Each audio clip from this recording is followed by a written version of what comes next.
Okay, let's try last couple of things really, because the last one's the hardest thing I know, or the hardest thing that I do. So it'd be good to end on that one.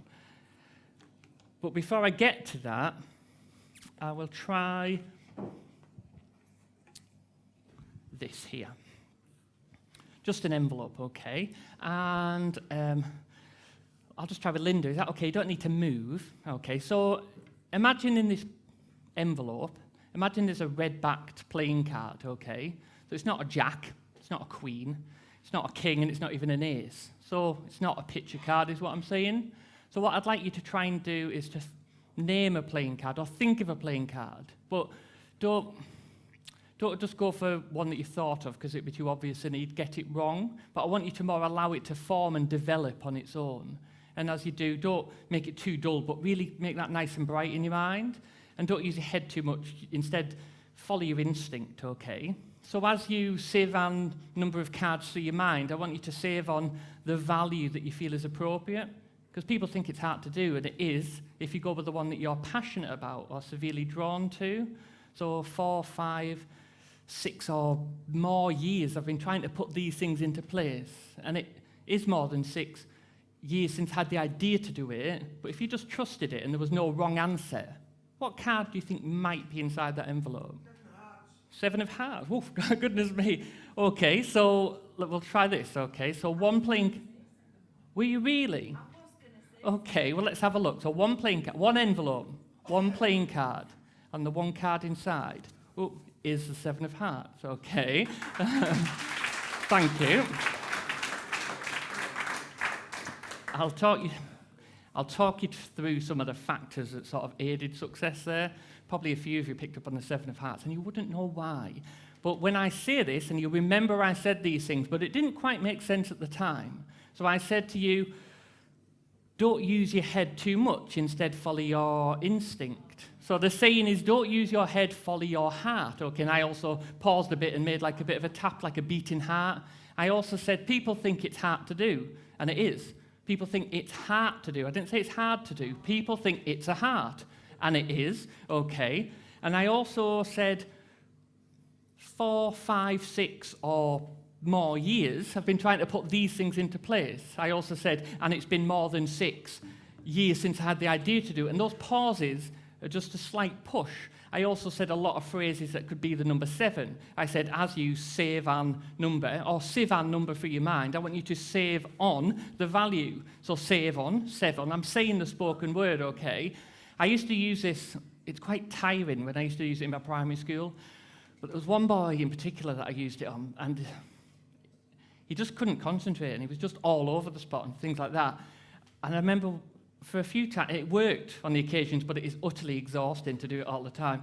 But he was just like faffing around, and I just said to him, the thing is, what you should do, because the tortoise's head is fully extended, half or none, and if the wall is only 4.5 feet tall, or 4.5 feet tall, then you need to do that, especially if you're going away at Easter, because it's not the time to go. You should do that work, because it's really important. And he got on with the work, because what in that gobbledygook saying that I'm saying, his little brain was going, and then he can't understand it. But for that one statement of you should do your work because it's important, that was the only thing that he could grasp onto in that sort of series of words. So that's what he did, because that was almost like that was his comfort. Okay. Like I say, utterly exhausting to do that all the time. But, okay. So we'll try, this is the last thing, I think, but it should take us about sort of 5-10 minutes. I got these this afternoon from a charity shop. They smell of stinker cigarettes, but I can't leave them sat on a shelf. It's the same with books, magic books. I've got about 3 copies of the same magic book, because if I go into a charity shop, I can't, because I care about my art, I'm like, I can't leave it on there. I'm just like being derelict and unused. So, is that wrong? I don't know. I feel this is like almost like slightly like a psychiatry appointment. I'm just like on my couch and just offloading. Okay, so let's give these a jolly good mix. So like I said before, when a packet is shuffled, the likelihood that, well, any of us have had a packet in that order before it's practically 0, okay? So let me see. I won't embarrass you. All you need to do is cut the pack. Would you do that for me? I'll let you have a little seat as well, please. You can be the close the show, mate, if you want to. Excellent, okay. So yeah, literally just cut it into 2 piles. And then we'll complete the cut. So this card is one that's just been cut to. Can you slide that off? Maybe put your hand on top of it. Okay. So, you need to, if you can see it, it's not the height of importance, or it's not the height of excitement, but just pay attention to my right foot, if you can see it.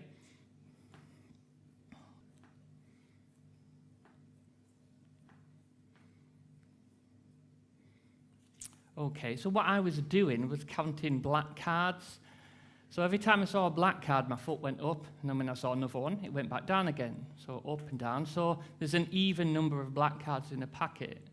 So the fact that my foot is pointing up tells me that there's a discrepancy in the black cards. Okay, so the card should be black. Have a little peek. Is the card black? Yes or no?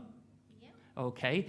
I also know that all of the cards in the packet, if you add them all together, it equals 366, because it's very close to like a year. Okay, it's like a leap year. The amount of similarities between cards and a year is uncanny, like 52 weeks, 52 cards. Okay, so I forgot what was on now. I think I got to 354. So I need to go from 354 to 366. So that's 12. So the 12th card, because it's 10, jacks are 11, queens are 12, so it should be a black queen. Is that right? Yeah. Is it a black queen? Is it the queen of spades? Yeah. Oh, wonderful, okay. Please just stay there 1 second. So, your brain is designed to remember in pictures. For example, if through that door, imagine a rhinoceros in a pink ballet tutu came sort of skateboarding in and skated around with a chicken sandwich in its hand, you'd remember that and you'd go home, and if somebody said, what happened there? You'd say, well, the pink rhinoceros came in. Because your brain's designed to remember pictures.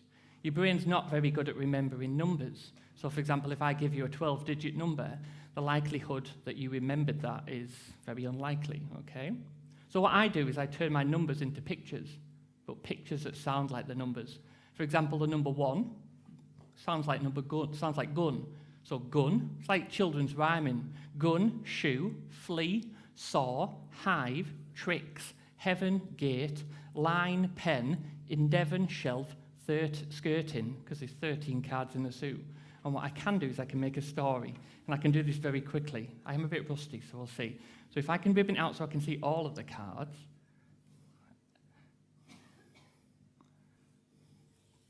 Okay. Every time I name a card, can you turn over the top one? So the top one's at 8, okay? Then it's a 2, put it on top like that. The next one's an ace, is that right? Yeah. Then it's a 10. Yeah. Then it's a 5. Yeah. Then it's a 9. Yeah. Then an 8. Yeah. 3. 7, 6, 2, 4, another 4, then it's a 6, then it's a 3, and a 10, and an ace, another ace, then it's a jack, another jack, and a 5, and a queen, 8, 3, 4, 2, 3, 9, then it's 7, another 7, a third 7, a king, 5, then another 5, then a 6, then an 8, then it's a 10, another 10, a queen, 2, 6, ace, a 9, another 9, a queen, a king, a jack, another jack, then a king, then a king. It's the last card now, isn't it? Is it the 4 of clubs? Oh, wonderful. Thank you.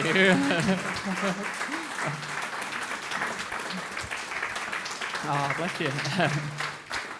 Okay, well, I need to go and lie down in a dark room, and I'll thank you very much. I appreciate your time and coming out tonight, and I hope you enjoyed it. So, cheers very much.